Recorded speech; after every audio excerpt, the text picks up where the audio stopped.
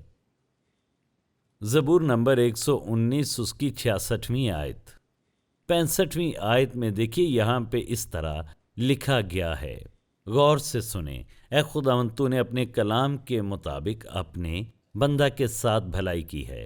مجھے صحیح امتیاز اور دانش سکھا، کیونکہ میں تیرے فرمان پر ایمان لایا ہوں۔ مجھے صحیح امتیاز سکھا۔ تو آپ اس پر غور کریں۔ جس دور میں آپ اور میں رہتے ہیں اور جن چیزوں کے بارے میں آج بات ہو رہی ہے، یہ حقیقت ہے کہ ہم ایسی دنیا میں رہتے ہیں جو جعلی ہے، جھوٹی ہے اور آدھی سچائیوں پر مبنی ہے۔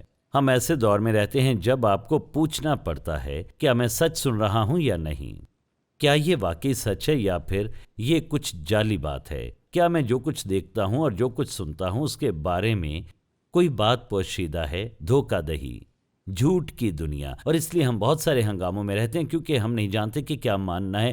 آپ ٹیلی ویژن آن کرتے ہیں، سنتے ہیں ایک شخص ایک بات کرتا ہے، دوسرا کوئی اور بات کرتا ہے، تو آپ کس کا یقین کریں گے؟ آپ معاشی معاملات سے متعلق سنتے ہیں، دوسرے دن کچھ اور بات ہوتی ہے جو بالکل برعکس ہوتی ہے۔ تو ہم ایسی دنیا میں رہتے ہیں جو کہ معلومات سے بھری ہوئی ہے، لیکن ضروری نہیں کہ وہ سچ ہو۔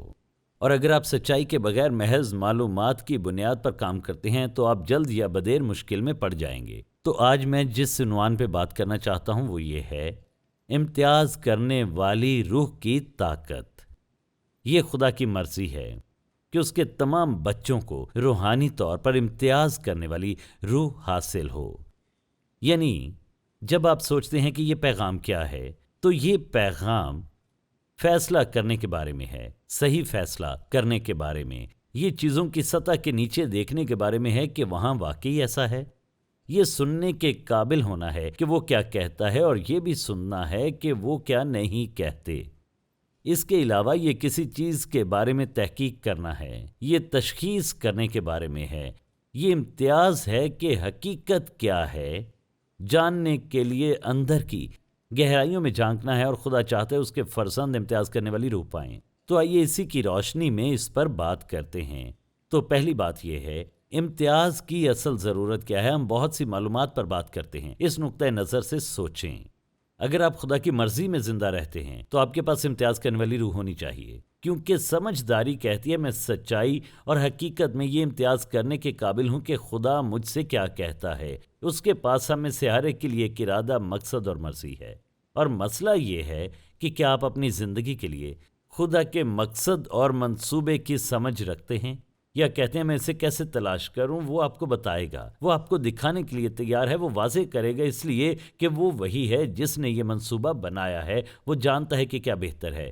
اور اس طرح اگر آپ یہ نہیں جان سکتے کہ خدا کب بولتا ہے اور کب یہ صرف آپ ہوتے ہیں، تو آپ کو کیسے معلوم ہوگا کہ آپ خدا کی مرضی میں ہیں یا خدا کی مرضی کے مطابق ہیں؟ یہ بہت اہم ہے کہ ہم صحیح فیصلہ کرنا سیکھیں۔ دوسری بات، سچائی کو غلطی سے الگ کرنا ضروری ہے، اور ہم چند لمحوں میں اسے دیکھیں گے۔ لیکن اگر آپ سچائی کو غلطی سے الگ نہیں کرتے تو آپ ایسے فیصلے کریں گے جو مہنگے پڑیں گے، وہ مالی طور پر مہنگے ہو سکتے ہیں، چاہے کچھ بھی ہو۔ اور جب آپ اس بارے میں سوچتے ہیں کہ بچوں کے اسکولوں میں اس وقت کیا ہو رہا ہے جب وہ پرائمری اسکول جاتے ہیں، اور بہت سی چیزیں ارتقاء کے بارے میں سنتے ہیں، خدا کے تصور کو نظر انداز کرتے ہیں۔ مثال کے طور پر ہمارے پاس پورا مسئلہ ہے کہ یسوع کے بارے میں بات نہ کریں، تو ہم کیسے توقع رکھتے ہیں کہ وہ امتیاز کرنے والی روح کے ساتھ بڑے ہوں گے جب تک کہ کوئی انہیں سکھاتا نہیں؟ یہ والدین کی ذمہ داری ہے، اور آپ کہتے ہیں میں بچوں کو امتیاز کرنا کیسے سکھاؤں؟ خود امتیاز کرنا سیکھ کر۔ اگر آپ ایسا نہیں کرتے تو آپ اور آپ کے بچے مصیبت میں ہیں، اور حقیقت یہ ہے کہ یہ خدا کی مرضی ہے کہ اس کے بچے اس کی مرضی پر چلیں، جس کا مطلب ہے کہ مجھے اس کی بات سننے کے قابل ہونا ہے کہ وہ کیا کہتا ہے، اور یہ سمجھنا کہ کیا سچ ہے اور کیا غلط ہے۔ بہت سے لوگ سچ کو گمراہی کے ساتھ ملا دیتے ہیں، اور وہ دنیا میں موجود ہر قسم کی بدکاری کا حصہ بنتے ہیں۔ اگر آپ صرف وہی سنتے ہیں جو اچھا لگتا ہے اور جو شاید آپ کو سکھایا گیا ہے، اور آپ